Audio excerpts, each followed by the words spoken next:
Beyonce, magpapakita na? Buntis nga ba?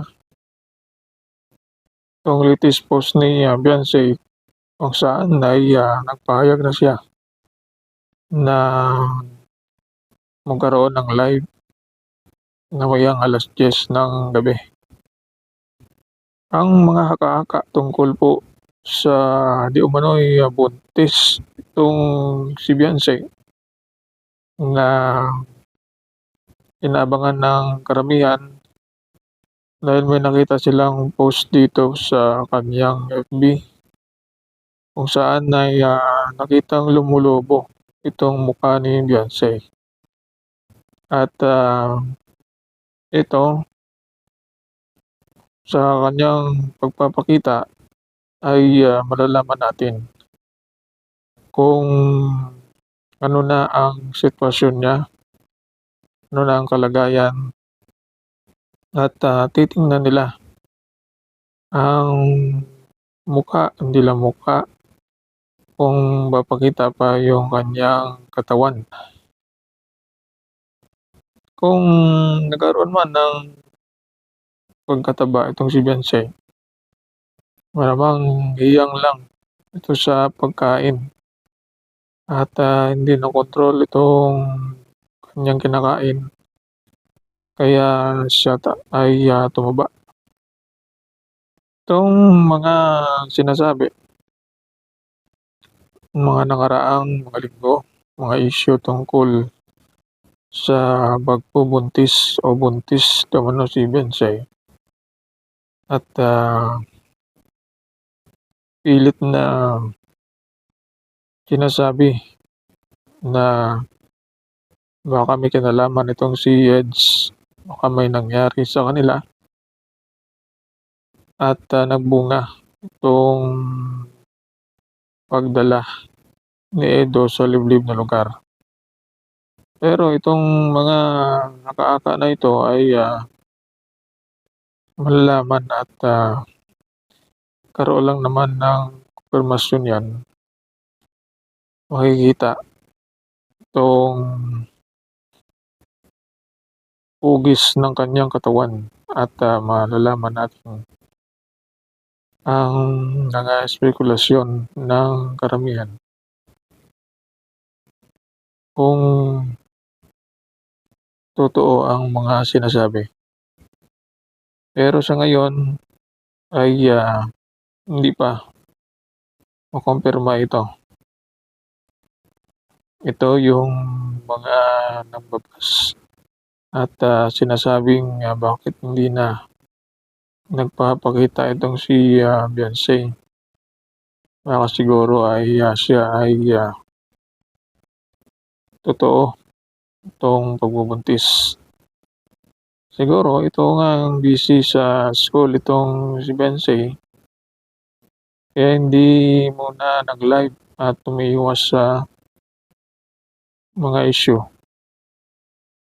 Kaya ngayon siya ay muling nagpabalik at maraming nakahanda sa kaniyang pagbabalik at inaabangan kung ano yung mga sasabihin niya sa live at baka dito magkaroon naman ng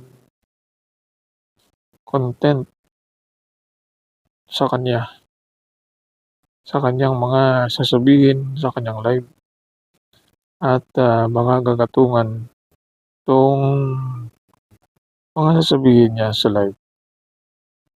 Bawat kasi mga comment na magpapa-trigger at nabubutasan siya na ito naman ay magiging content ng mga reaktor.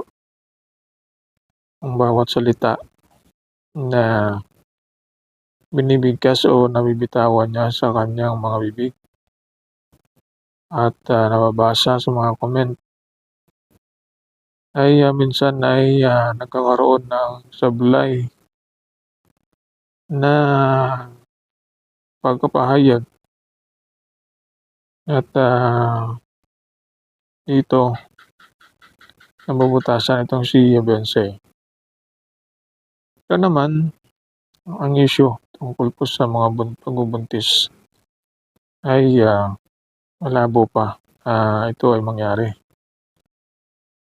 Kung papakita naman si Beyonce sa live, sigurado na hindi totoo itong mga haka-haka. Kasi kung totoo yan, hindi na yan magpapakita.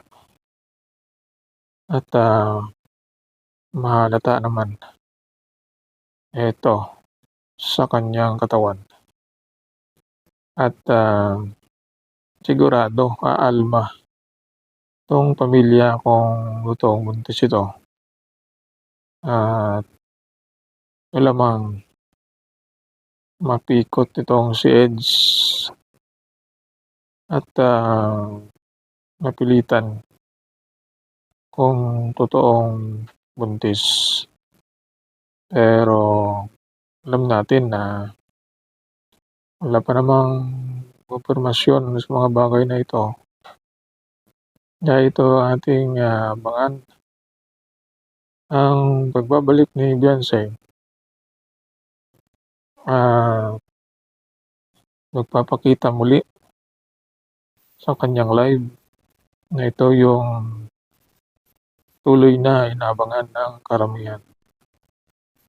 Dito natin masasalamin ang totoong sitwasyon at kalagayan niya. Kumustahin at namimiss din ng mga viewers ang kanyang live. Sabihin pa natin na siya ay yung mga malilinsan ng mga pananalita na hindi niya maiiwasan. Hindi siya aware sa mga sinasabi niya. Ito pala ay kasarian o kaya ay balik sa kanya. Naging dahilan para siya ay mabas. Kaya dito natin matunghayan sa muling pag-live ni Beyonce kung ano ang kahinatnan ng mga issue at maaaring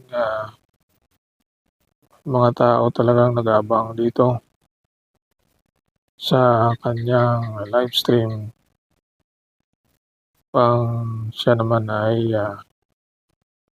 batikusin o punain ang mga sasabihin sa kanyang live, sa kanyang pagbabalik.